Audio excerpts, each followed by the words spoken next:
जल पीने से पहले मेरे प्रश्नों के उत्तर दो।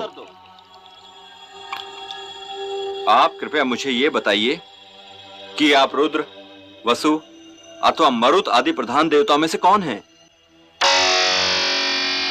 मैं यक्ष हूं और मैंने ही तुम्हारे इन महान तेजस्वी भाइयों की यह दशा की है। मैंने इन सबको रोका था कि मेरे सरोवर का जल पीने से पहले मेरे प्रश्नों के उत्तर दो, परंतु ये नहीं माने और मारे गए। यदि तुम्हें भी जल पीना या ले जाना है तो पहले मेरे प्रश्नों के उत्तर दो। प्रयास करूंगा, आप प्रश्न कीजिए। पृथ्वी से भारी क्या है? माता। आकाश से ऊंचा कौन है? पिता। पवन से भी अधिक तीव्र गति किसकी है? मन की। संख्या में तिनकों से अधिक क्या है? चिंता। मृत्यु के समीप हुए पुरुष का मित्र कौन है? दान। धर्म, यश, स्वर्ग अथवा सुख का मुख्य स्थान क्या है? धर्म का मुख्य स्थान दक्षता है और यश का मुख्य स्थान दान। स्वर्ग का मुख्य स्थान सत्य है और सुख का मुख्य स्थान शील। मनुष्य की आत्मा क्या है? पुत्र। जगत को किस वस्तु ने ढक रखा है? अज्ञान ने। आलस्य क्या है? धर्म न करना आलस है। सुखी कौन है? जो ऋणी न हो। सच्चा स्नान कौन सा है? जो मन का मैल धो दे। काजल से भी अधिक काला क्या है? कलंक।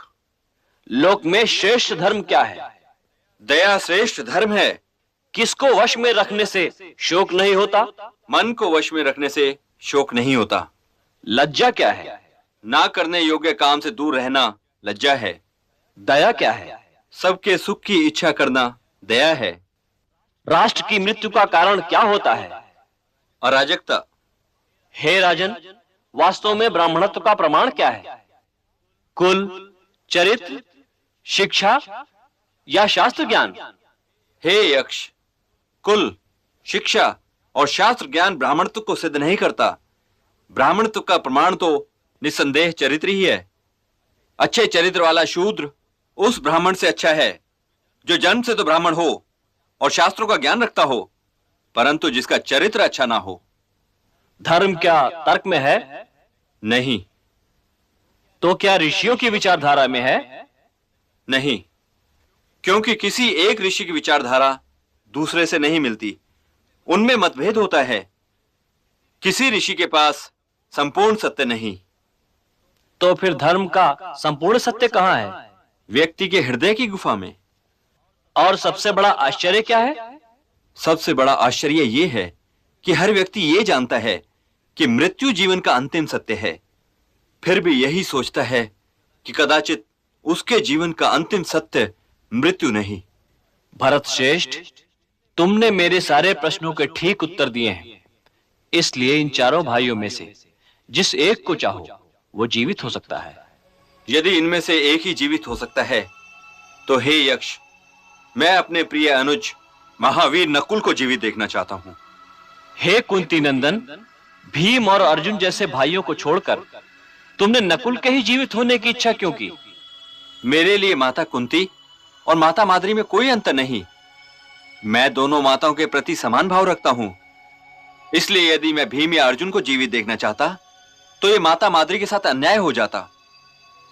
अब माता कुंती के 3 पुत्रों में से तो मैं जीवित हूं ही, इसलिए मैं माता माद्री के भी एक पुत्र को जीवित देखना चाहता हूं कि माता माद्री ये ना सोचे कि मैंने उनके साथ न्याय नहीं किया। इसलिए यदि मेरे भाइयों में से केवल एक ही जीवित हो सकता है तो मैं अपने प्रिय अनुज नकुल को जीवित देखना चाहता हूं। यदि माता कुंती का एक पुत्र जीवित है तो माता माद्री के भी कम से कम एक पुत्र को जीवित रहना चाहिए। और यदि मैं ये कहता कि तुम्हारे 2 भाई जीवित हो सकते हैं, तब तुम किनका नाम लेते? हे यक्ष, तब मैं सहदेव का नाम लेता, क्योंकि वो भीम और अर्जुन दोनों ही से छोटा है। तुम्हारे इस वाक्य ने मुझे अति प्रसन्न किया भरत श्रेष्ठ।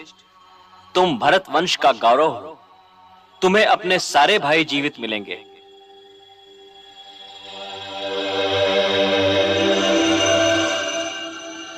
भगवान यक्ष तो आप हैं नहीं, क्योंकि यक्ष जीवन दान नहीं दे सकते। आप तो कोई देव श्रेष्ठ ही हो सकते हैं। कृपया अपना परिचय दीजिए।